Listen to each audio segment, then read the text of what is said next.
Rabbi इश्रह ली सदरी वयस्सिर ली अमरी वाहलुल उक़दतम मिन लिसानी यफ़क़हू क़ौली। अस्सलाम वालेकुम, doctor Sania Bashir here, consultant diabetologist and CEO of diabetes telecare. उम्मीद करती हूँ कि आप लोग सब खैर खैरियत से होंगे और यकीनन शुगर के साथ रमज़ानों को, अपनी सहरी को, अपनी इफ्तारी को बेहतर से बेहतरीन बनाने की कोशिश कर रहे होंगे। बड़े मजे का टॉपिक लेकर आए हैं क्योंकि आप सब जानते हैं कि रमज़ानों में अब अल्हम्दुलिल्लाह हम 12 रोजे मुकम्मल कर चुके हैं। 13वां रोजा जो है वो इंशाल्लाह ताला अब शुरू होगा कल, तो 12 रोजे हम तकरीबन हो चुके। सब में थकन का एलिमेंट बहुत ज्यादा नजर आता है। पेशेंट्स कंप्लेन कर रहे होते हैं कि अब थोड़ी सी कमजोरी महसूस हो रही है, वीकनेस महसूस हो रही है। तो हम बात करेंगे कि कुदरत का वो खजाना जो आपके किचन में मौजूद है और वो आपकी किस तरह हेल्प कर सकता है। हम बात करेंगे 5 मुख्तलिफ बीजों के बारे में जो आप अपनी सहरी और इफ्तारी में कैसे इस्तेमाल कर सकते हैं, क्या फायदा देगा। इस पे आज हम बात करेंगे। आप कौन से सीड्स इस्तेमाल करते हैं और कैसे इस्तेमाल करते हैं, मुझे जरूर कमेंट कीजिएगा और वीडियो को अंत तक जरूर देखें।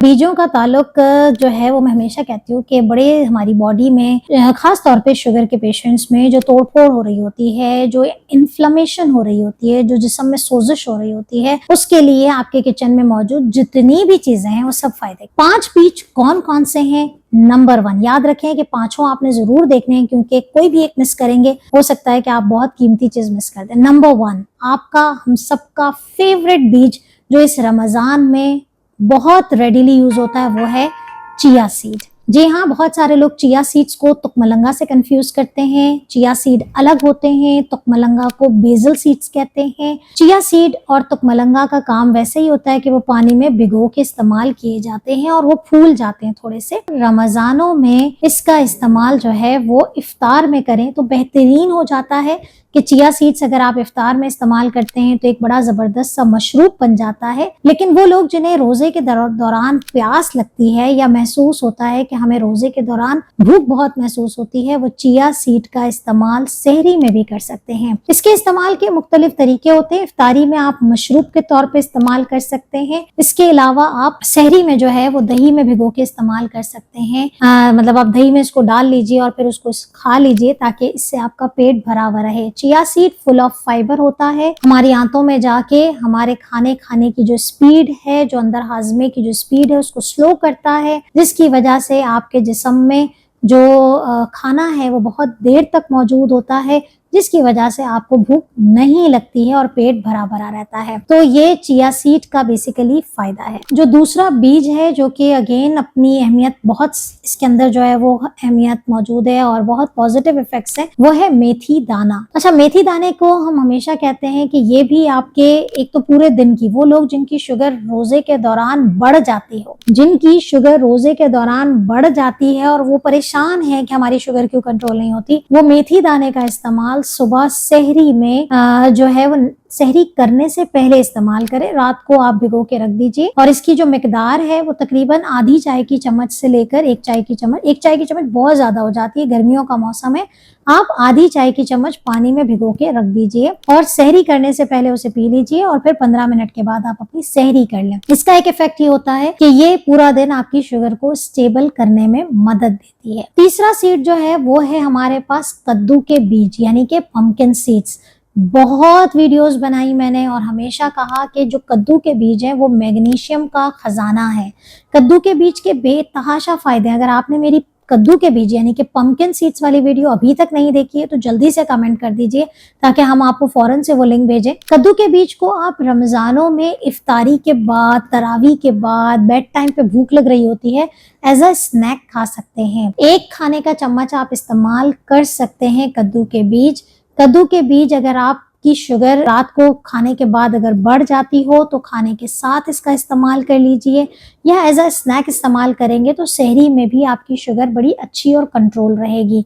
वो लोग जिनके पैरों में दर्द होता है, पैरों में खिंचाव होता है, पैरों में जलन होती है, ऐसे लोगों के लिए भी ये कद्दू के बीज बेहतरीन होते हैं। नंबर 4 पे हमारे पास आ जाता है सनफ्लावर सीड्स यानी कि सूरजमुखी के बीज। तो सूरजमुखी के बीज का जो खास फायदा है वो हमारे दिल की सेहत के लिए है। हमारे वो शुगर के पेशेंट जो साथ में हाई ब्लड प्रेशर का शिकार हैं, दिल के भी मरीज हैं और वो रोजा भी रख रहे हैं और अपने डॉक्टर की इजाजत के साथ रोजा रख रहे हैं, तो फिर ये सीड्स इनके लिए बड़े अच्छे हैं।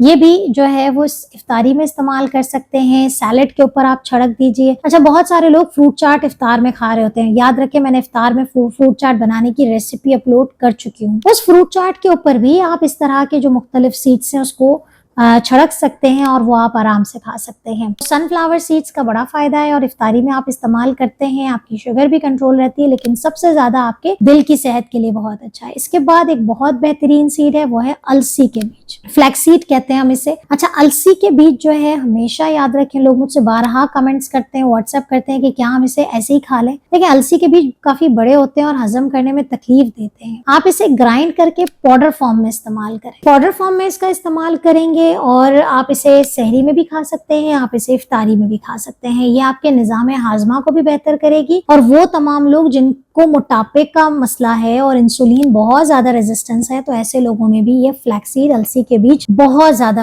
अच्छा रोल प्ले करते हैं। लेकिन जो सबसे आखिरी बात है वो ये है कि खुदारा ये सारे बीज एक साथ इस्तेमाल ना करें। नंबर 1, ये बात याद रखें, मेरे पास बहुत सारे पेशेंट्स आते हैं, हम ये भी खाते भी खाते भी खाते, सारे बीज एक साथ इस्तेमाल ना करें। चूज द बेस्ट, आपको जो सूट करता है उसका इस्तेमाल करें। इसको एक लगातार 3 महीने तक इस्तेमाल करें और फिर उसके रिजल्ट देखें। आप में से वो लोग जिनका वजन बहुत तेजी से गिर रहा है और उसकी वजह समझ नहीं आ रही है और अगर वो इन बीजों का इस्तेमाल कर रहे हैं तो पॉज नहीं इस्तेमाल करें, रोक दीजिए थोड़े अरसे के लिए, क्योंकि ये आपके वजन के गिरने का भी बाइस बनता है। इसीलिए ये ना सिर्फ शुगर कंट्रोल करता है बल्कि वजन को भी गिराता है। तो जिनका वजन ऑलरेडी गिर रहा है, फौरन से पेशतर ये बीज बंद कर दीजिए। चाहे चिया सीड लेते हो, अलसी लेते हो, मेथी दाना लेते हो, थोड़े दिनों के लिए बंद कर दीजिए एंड देन ऑब्जर्व करें। नंबर 3, वो लोग जिनको इन बीजों के इस्तेमाल से बॉडी में किसी भी किस्म का मनफी असर होता हो, लेकिन वो सिर्फ ये सोच के खाते हैं कि हमने वीडियो में देखा था, डॉक्टर साहिबा ने तो ये कहा था कि ये बहुत अच्छा है। माइंड इट, याद रखिए और ये बात नहीं भूलना है कि दुनिया की कोई भी चीज एज अ मेडिकल एविडेंस हम कहते हैं कि वो बहुत अच्छी है,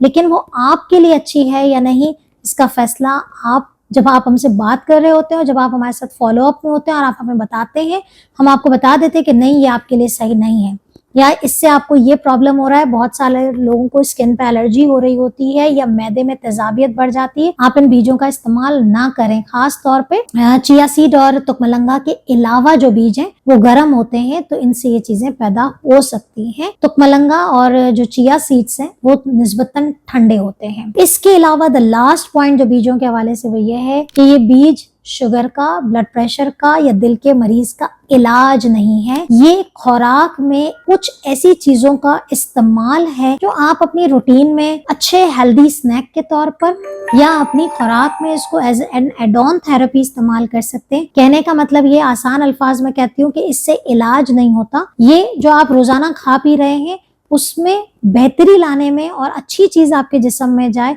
उसमें ये मदद देता है। तो अगर आप इन चीज़ों का इस्तेमाल करते हैं, डॉक्टर की हिदायत पर अमल भी करते हैं, खाने पीने में पाबंदी भी लेकर आते हैं, वर्जिश भी करते हैं, तो यकीन रखें फिर ये चीज़ें आपको ज़रूर फ़ायदा देंगी। तो आपसे चाहते हैं इजाज़त। बहुत सारे लोग मिलना चाहते हैं, बात करना चाहते हैं, तो नीचे दिए गए एड्रेस कराची और हैदराबाद में आप हमसे पर्सनली आके विजिट कर सकते हैं और ऑनलाइन हमारे अपॉइंटमेंट्स अवेलेबल होते हैं। नीचे दिए गए नंबर पर कॉन्टैक्ट कीजिए, व्हाट्सएप कीजिए और रब्ता कर सकते हैं। अपना बहुत ख्याल रखिएगा, दुआ में याद रखिएगा। अल्लाह हाफ़िज़।